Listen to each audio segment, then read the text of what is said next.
So, kahit hindi na siya galaw-galawin, yung pinaka-plug niya, okay na siya. So, natin kung magpa-power on. Ayan. Nakikita niyo po, nag-power on na siya. Yeah. Ayan, okay. So, gumagana pa siya. Goods na goods pa tong ano na to.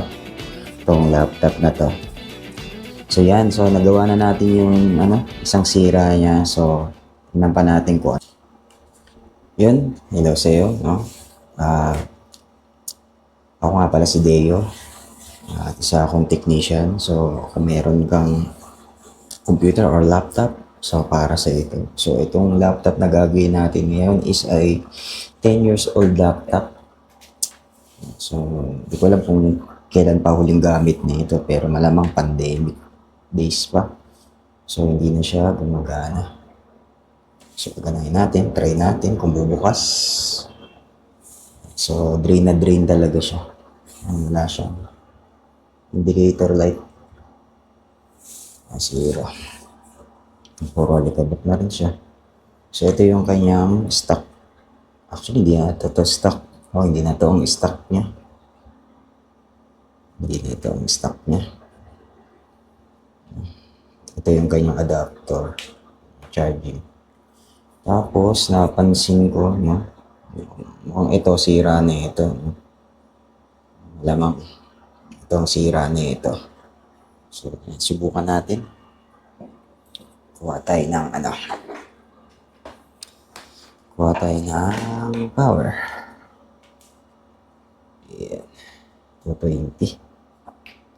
Okay. Let's go.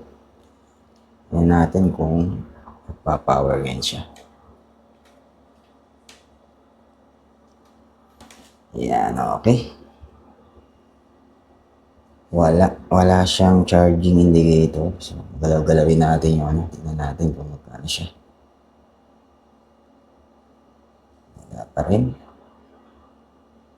So, test natin kung gumagana yung kanyang adapter. Kasi mamaya baka hindi gumagana rin yung adapter niya. Ayun. Nakita niya may kulay orange siya, no? Pag nililiko kung ganun, parang tinutupi-tupi ko yung kanyang so, may power siya. Okay yung adapter. So, ayan. Ayusin muna natin to. So, ayan. Balikan ko kayo. Ayan. Ayusin natin yan. Let's go. So, ayan, no? Meron. Mag-focus lang muna tayo sa tanggalan natin ng power. Ayan. Tanggalan natin ito ng power. Ayan. Tanggal na siya. Focus lang tayo magawa na ito. Papalitan natin to ng itong plug niya, itong kanyang mail plug, no? So ano ba ang kailangan natin dyan? Siyempre tools, splice, shrinkable tubes. Okay, ganoon natin yan dyan, mga necessary tools and tools yan. Panghinang, soldering iron. Siyempre, yung kanyang tingga, lead. And then, multi-tester. Siyempre, hindi mawala yan. Ito. So, mura lang ito. Saan babili ko rito? Parang 15 pesos, 25 pesos lang ito. Nabili ko sa electronic shop. Swerte. Nakabili ako na ito. Para sa parehas yan. Para sa parehas yan. Standard. Ayan. So, papalitan natin yan dito. Then, straight na siya. So, okay. Sige. Balikan ko kayo. Ayusin natin yan.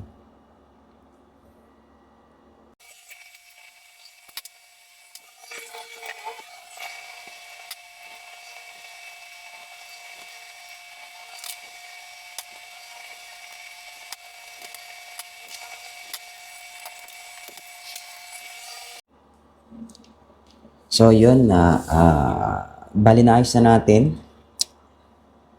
Inayos na natin yung kanyang adapter. So, medyo humaba na siya. Yung pinaka-plug niya. Ayan. So, medyo maganda naman yung ano niya.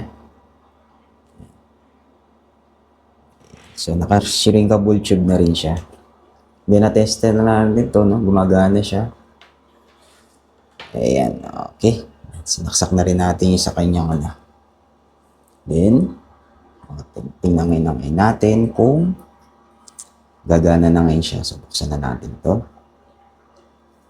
And then, plug na natin. Yan.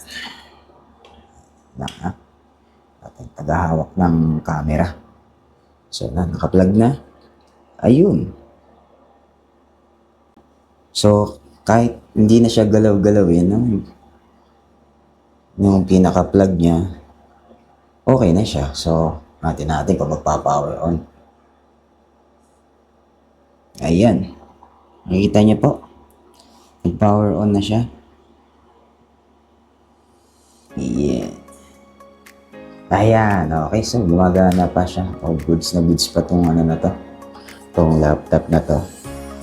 So, yan. So, nagawa na natin yung isang sira niya. So, pa natin kung ano pa yung So, salamat sa panonood, no? Kung nagustuhan mo tong video na to, no? Please share, like, para mas marami pang makapag. So, abangan mo yung part 2. Tingnan pa natin kung ano pa yung mga magiging repair na pwede pa natin gawin pa dito. So, salamat sa panonood.